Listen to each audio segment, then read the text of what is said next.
So, with Halloween fast approaching and our favorite time of the year, more or less, September has pretty much become October Part 1, like the prelude to October. But yeah, so in honor of that, I decided to talk about a fanfiction idea that I've been rolling around in my head because I love two things: Disney and Universal monsters. And this idea came as fast as last night. This actually happened. I thought of this last night, and basically, what this idea is that it's a story it's a series of stories called Monsters Night, and Monsters Night is pretty much Disney characters taking on different Universal monsters, or at least loose versions of these monsters.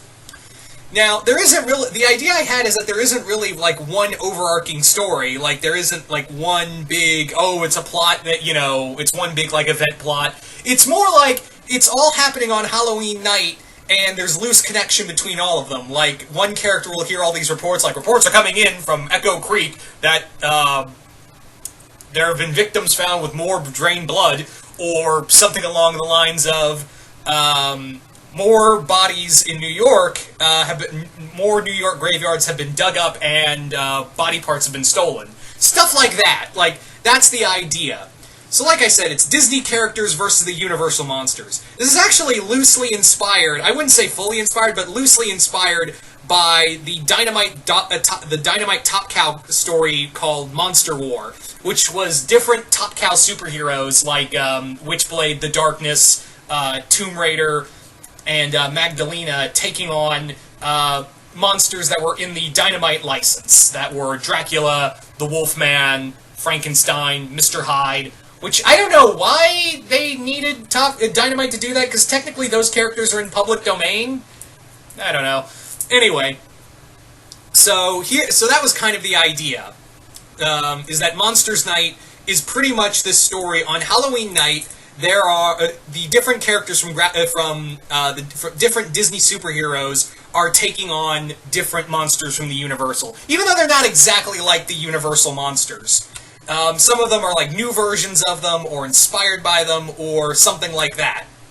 So anyway, like I said, it would be the story idea I had is that it's like separate stories that are very loosely tied together.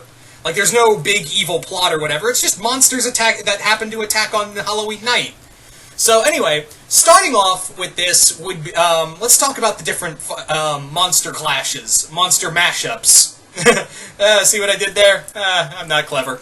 Anyway, so the first big idea would be, so the first story is like Star versus Dracula. And in this is that the story idea I had is that Star and Marco, after getting a message from Jana saying that Oscar, Jackie Lynn, and Marco's other friends have gone missing. And like I said, Jackie's the latest one. So they go to investigate because Jana's like, look, something weird's going on. It's probably magic monster related. So you guys get your asses back here. So that's what they do. Marco and Star slowly discover that people are being turned into vampires by Dracula, who has been biding his time, and actually, his body was moved to Echo Creek, but some grave robbers accidentally disturbed it and brought him back to life, and now he's building a new army of the dead and wants to turn Echo Creek into the new Vampire Central. So yeah, it's the Prince of Darkness versus the Princess of Muni.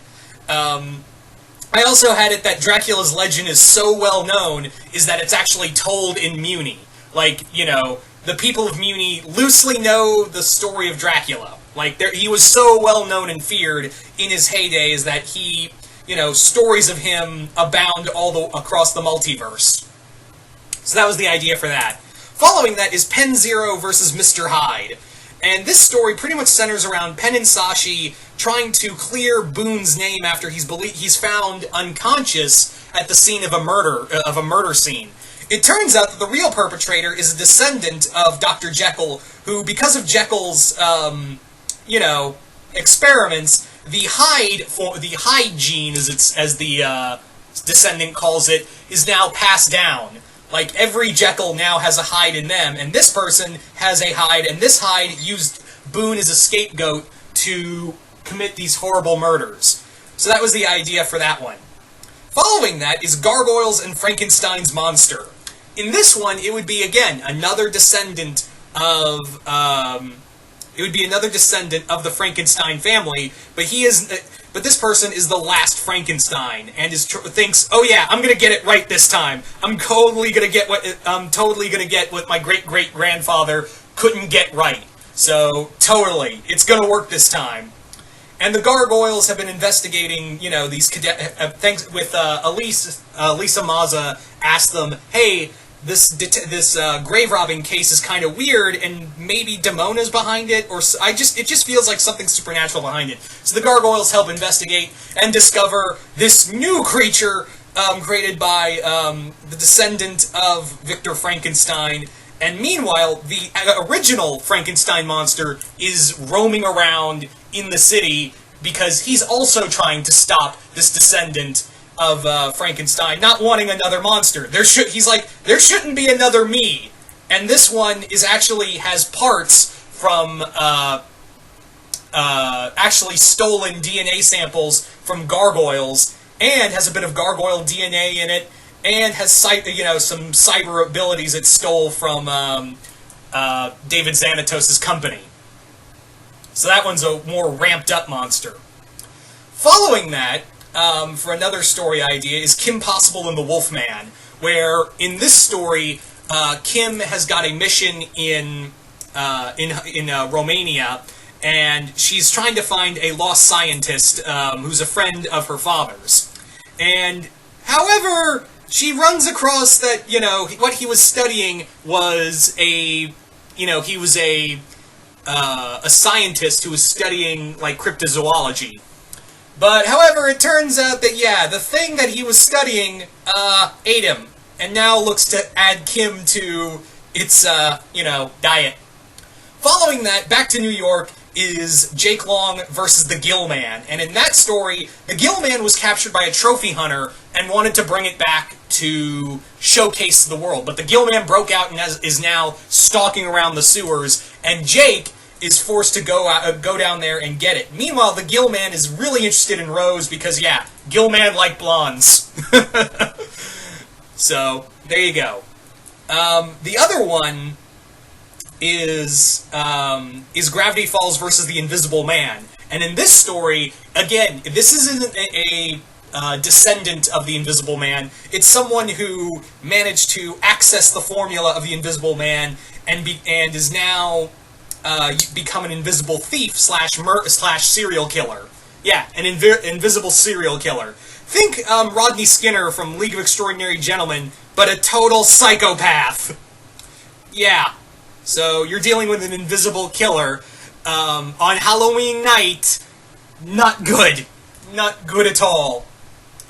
Next up is Randy Cunningham versus the Mummy. And this one was a little more, out there, in that Randy and his class are forced to go to this Egyptian exhibit at the McFist Museum. And while there, Teresa starts having, these flashbacks and just horrible headaches, and she's convinced that she's she's, again, another reincarnation of the princess that Imhotep lost. Keep in mind, this is not like the remake of The Mummy. This is the original Boris Karloff mummy. So, in here, the mummy is woken up by sensing... actually, no, it wasn't by sensing. It was, during one of her flashbacks, Teresa accidentally used a spell to bring the mummy back, and now it wants to, bring back its love through her, and the ninja has to go stop the mummy. So there you go, guys. That's pretty much it. That's pretty much the, Monsters Night, or Night of the Monsters. Actually, Night of the Monsters probably sounds a lot better. So there you go, guys. That's pretty much it. Like I said, they wouldn't really have an overarching story. It'd be more like, oh, so that ties into this, oh, that's a neat little reference to that, what's going on in that story, and that's a neat little story going on in that story. Yeah, I originally thought about doing this with slashers, but I kind of thought against it because I was like, everyone does slashers. No one does a lot of, the classic monsters. The thing that that was the backbone of horror for the longest time. So there you go, guys. So you tell me in the comments below. What do you guys think of Night of the Monsters? Do you guys like the idea? Do you guys hate the idea? Comment below, let me know. This is a really interesting idea. What Disney characters would you have go up against classic Universal monsters? Just comment below, let me know. Also, who would you, like I said, who would you have fighting who? And yeah, once again, hope you all enjoyed this, and I will see you guys later.